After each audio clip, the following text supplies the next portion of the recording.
자, 좀 전에 봤죠? 집합건물법상의 재건축이 있는데요.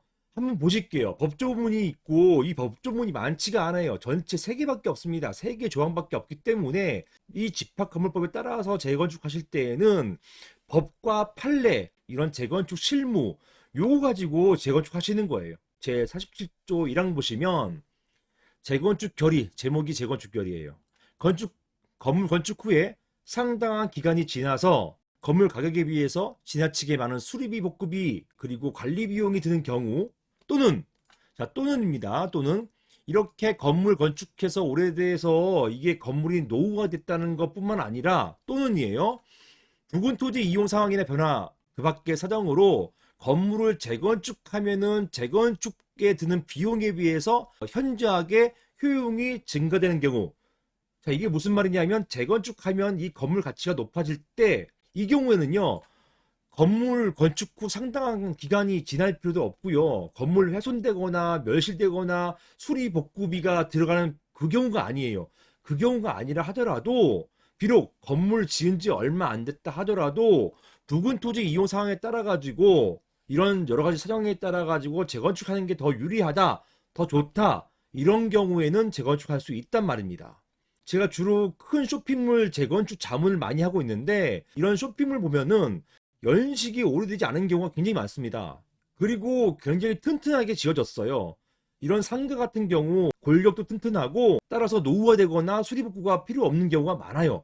하지만 그럼에도 불구하고 요즘 재건축하려고 하는 문의가 굉장히 많습니다. 상가가 요즘 경기가 안 좋고 공실이 많잖아요. 그러다 보니까 이런 상가, 쇼핑몰 허물고 여기에다가 오피스 집어넣으려고 하는 것입니다. 또는 오피스나 또는 간혹 가다가 레지던스, 분양형 호텔 이런 거 집어넣으려고 하시는 경우도 굉장히 많아요. 전체가 상가였는데 이 상가를 최대한 줄이고 나머지 부분을 오피스나 오피스텔로 만들려고 하는 경우가 굉장히 많단 말입니다. 제가 지금 여러 군데 지금 자문하고 있어요. 규모도 상당합니다. 아무튼 이런 상가들 보면은 굉장히 견고하고 건물이 노후화되지 않았어요. 오히려 굉장히 좋습니다. 그럼에도 불구하고 요즘 상가가 굉장히 안 좋기 때문에 경기가 안 좋고 그다음에 상가가 굉장히 가치가 떨어져 있기 때문에 이 상가를 바꿔서 가치를 높이기 위해서 재건축을 하기로 결단하는 것입니다.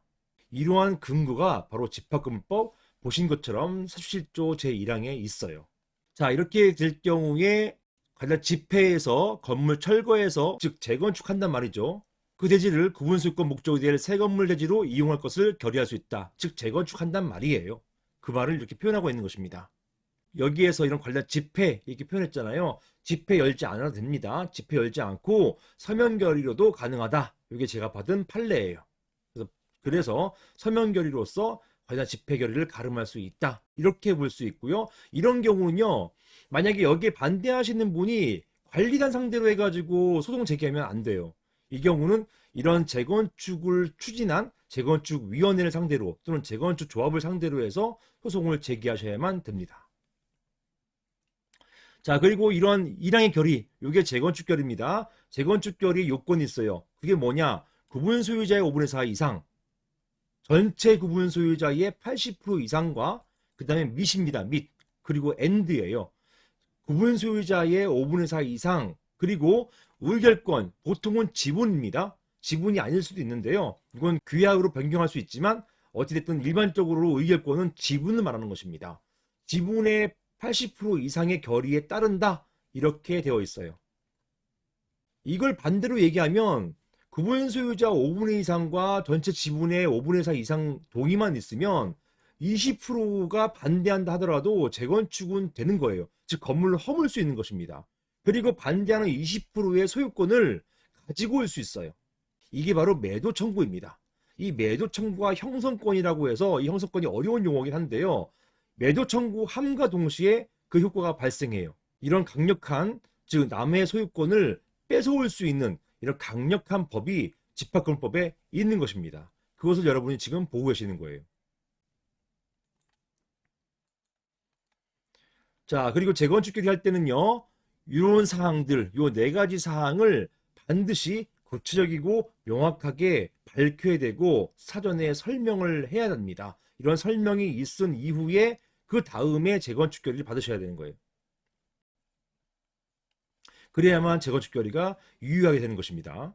그게 뭐냐? 새 건물의 개요, 그 다음에 건축, 새 건물 건축에 드는 비용, 이게 이제 공사비 등등이죠. 그 다음에 구분 소유자의 분담금, 비용 분담에 관한 사항, 이런 분담금이 나오기 전에 전체적으로 사업 수지 분석이 되어 있어야 되고요. 비례율이 나와 있어야만 돼요. 그게 없이 비용 분담이 나올 수가 없잖아요. 이런 분담에 대한 사항, 물론 나중에 변동은 조금 있겠지만 그럼에도 불구하고 계략적인 것은 다 나와 있어야 됩니다.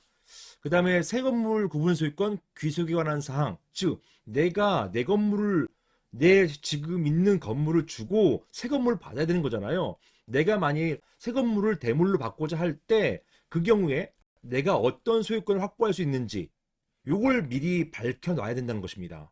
내가 1층에 101호 제일 좋은 자리 갖고 있는데 새 건물에 있어서는 5층의 꼭대기에 저 후미진 곳을 나에게 준다? 나에게 배당한다? 이런 것들 불리하잖아요.